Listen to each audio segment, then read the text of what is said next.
Hello, this is Dr. Grande. Today's question is, can I analyze the case of Charlie Javice? Just a reminder, I'm not diagnosing by this video, only speculating about what could be happening in a situation like this. If you enjoy this video, please like it, subscribe to my channel, and consider supporting me on Patreon. I will put the link to Patreon in the description for this video. First, I'll look at the background of this case, move to the timeline of the alleged crime, then offer my analysis. Charlie Javice was born in the early 1990s and raised in Westchester County, New York. Her father worked in a hedge fund, and her mother was a life coach. While Charlie attended a private high school, she took a trip to Thailand to volunteer. She attended the Wharton School at the University of Pennsylvania after this. She claimed that based on her experiences in Thailand, she created a company that promoted microfinance and educated students about how to reduce poverty. The company was supposed to eliminate poverty. The only problem is the company really didn't do much of anything. In 2011, she appeared on Fast Company's list of the 100 most creative people in business. I think Fast Company should get an award for creativity for selecting Charlie to be on the list. Charlie graduated with a bachelor's degree in 2013. This same year, she incorporated a for-profit company in Delaware called TAPD Incorporated. In 2017, the company started operating under the name Frank. Charlie selected this name because it means honest. As the founder and CEO of Frank, Charlie had complete control of the company, which operated mostly out of New York City. The company was primarily funded through money raised in private placements of its common and preferred stock. Over the next few years, Frank became an online resource for people who were interested in going to college.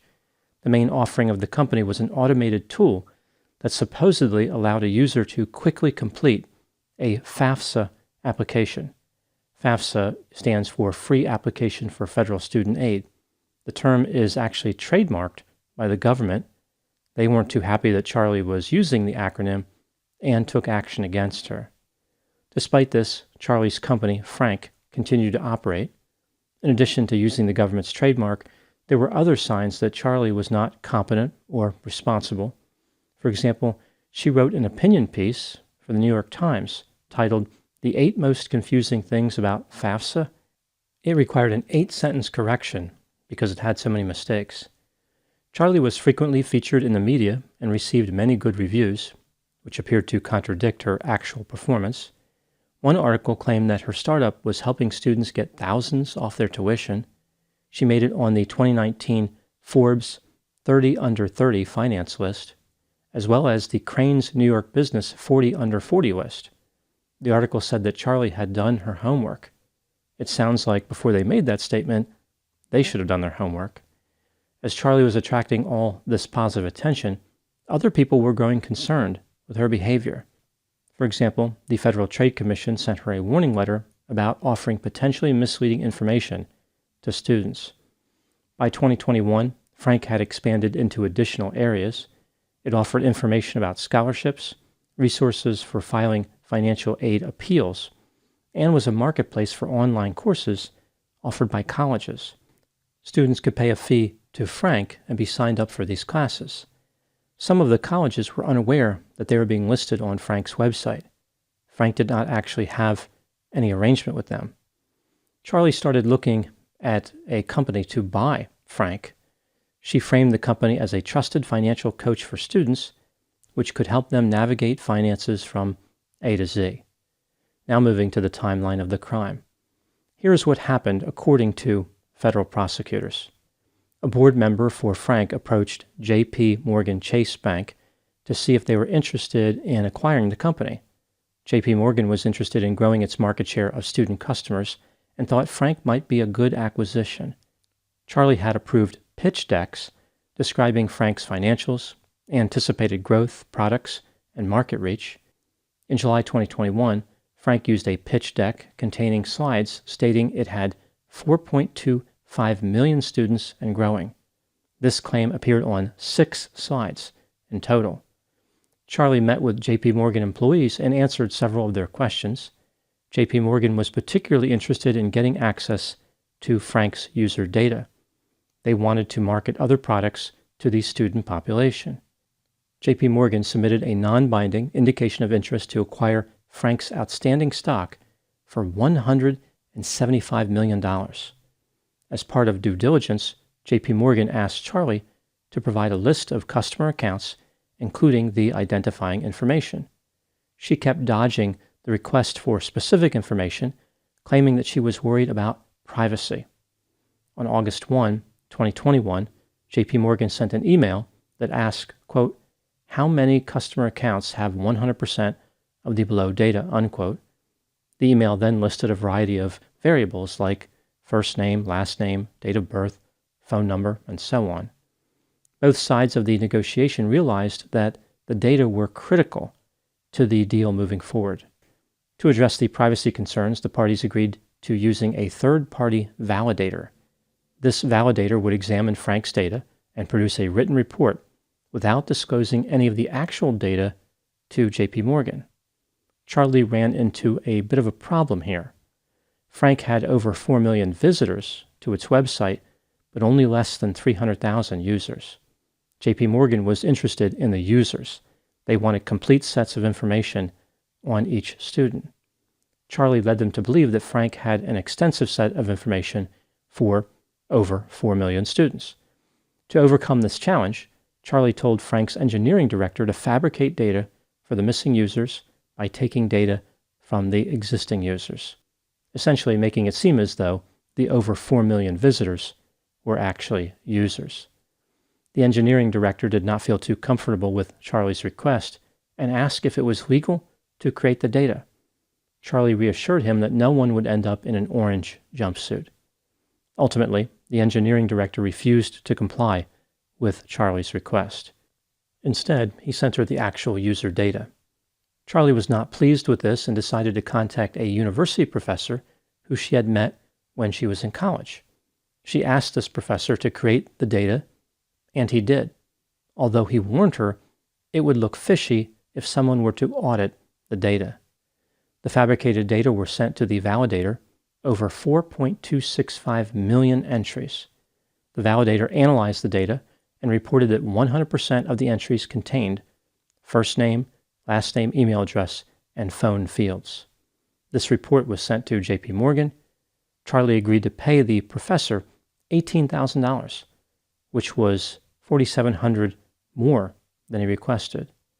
JP Morgan and Frank entered into a definitive merger agreement on August 8, 2021. In addition to the $175 million for the outstanding common and preferred stock, Charlie was offered a job with JP Morgan as a managing director. She was entitled to a $20 million retention bonus. Her job was to expand the user base to over 10 million households over the next 3 years. Charlie was now in another difficult position. It was almost time for JP Morgan to see the data. She knew they would detect the fabrication right away. Charlie scrambled to buy data that came from real students, even if those students had never used Frank. Charlie was able to find a data provider that had a list of 4.5 million students, but there were no phone numbers, and not all the email addresses were in the list. She paid $105,000 for the list, then contacted the professor. She asked him if they could augment the data from public records. Another data provider which aggregated public records was contacted. They were able to match about 1.9 million email addresses. Charlie paid $75,000 to this data provider for that data. On September 14, 2021, the acquisition closed and Charlie became an employee of JP Morgan. In January of 2022, JP Morgan requested a list of Frank's users so they could market financial products to them. In July of that same year, the marketing team ran a test email with 400,000 names and had terrible results. Only 28% of the emails were confirmed as delivered, and only 1.1% were opened by the recipient. These numbers were well below what was expected. For example, 99% of the emails should have been delivered. The company launched an internal investigation and discovered the emails that Charlie had written to the professor, like the ones where she arranged for the professor to fabricate data. For some reason, Charlie had not used a secret email address for her communication with the professor. J.P. Morgan was not too happy about being defrauded. They filed a lawsuit against Charlie, and she countersued. On April 3, 2023, Charlie was charged with wire fraud, securities fraud, bank fraud, and conspiracy. She pleaded not guilty. At the time making this video, Charlie maintains the presumption of innocence. Now moving to my analysis. Here are my thoughts in a few areas that stood out to me in this case. Item number 1.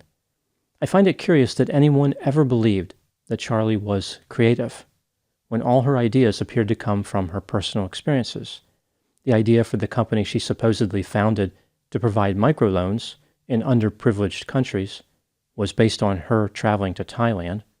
Her idea about federal student loans was based on her time in college.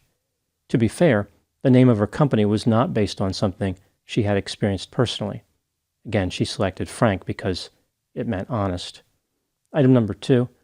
When Charlie was in college, she competed for a scholarship that awarded $100,000 for college students to drop out of college and pursue business.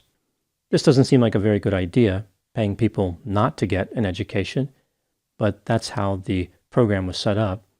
Charlie later claimed that she was offered a scholarship and turned it down, but one of the people who worked for the company that controlled the scholarship said there was no offer. There were a few red flags about Charlie's pursuit of the scholarship. For example, she allegedly cheated in a scavenger hunt contest that was part of a competition for the scholarship. Judges didn't see a single bit of humility. She gave them a hard time when asking them questions. She liked to drop names, and she seemed a little too eager. Interestingly, a former college classmate also mentioned how Charlie would drop names. The classmate said that Charlie was nice, but tried to present a bigger image. Item number 3. Not that it justifies any of Charlie's alleged bad behavior, but J.P. Morgan did not appear to be making rational decisions. They were willing to pay about $40 for each user record. How much money were they expecting to make, on average, from a user? It's hard to imagine they would have recovered that investment. As far as due diligence, it does not appear as though J.P. Morgan had any idea how to make accurate calculations. For example, each year about 2 million students start college for the first time. Frank was claiming to have collected data on over 4 million users in just 4 years. This means that over half of the students starting college each year were giving their information to Frank. How could the company have captured over half the market share? Frank claimed that they helped students in over 6,000 schools. Only 5,916 schools can utilize federal financial aid. Even if one would argue that Charlie was rounding up, how did Frank do business with at least one student from every one of the schools? The numbers that Frank supplied were not realistic, yet, to J.P. Morgan, they sounded great. Item number 4. During the early stages of Frank, Charlie was at a meeting about launching the company. According to someone who was there, Charlie wanted to promote the company by saying that thousands of people had already signed up. This, of course, was not true. Frustrated by those who wanted to tell the truth, Charlie said, quote, "These old people don't understand. This is how it works. You fake it until you make it," unquote. Item number 5. Charlie Javice appeared to be self-centered, dishonest, arrogant, and grandiose. She believed that she was special, and she had a sense of entitlement. It's ironic that she founded a company to bypass clumsy regulations because this seemed to be a theme in her life. She wanted a shortcut to success. Charlie is a good example of someone who had a toxic level of self-confidence. Like many people with narcissistic characteristics, Charlie put her purported greatness before any meaningful achievement. In her mind, she did not need to achieve anything to be great. She was great to start with. The demand by society for great people to achieve something was nothing more than an inconvenience that could be eradicated through deception. Now moving to my final thoughts.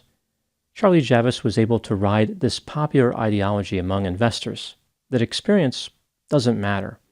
The world is simply missing good ideas as opposed to rational thought and hard work. There is an emphasis on youth, like the 40 under 40 lists. I guess there is good news here. If this trend continues, there won't be as many fake business leaders because the lists will get shorter as a function of the mathematics.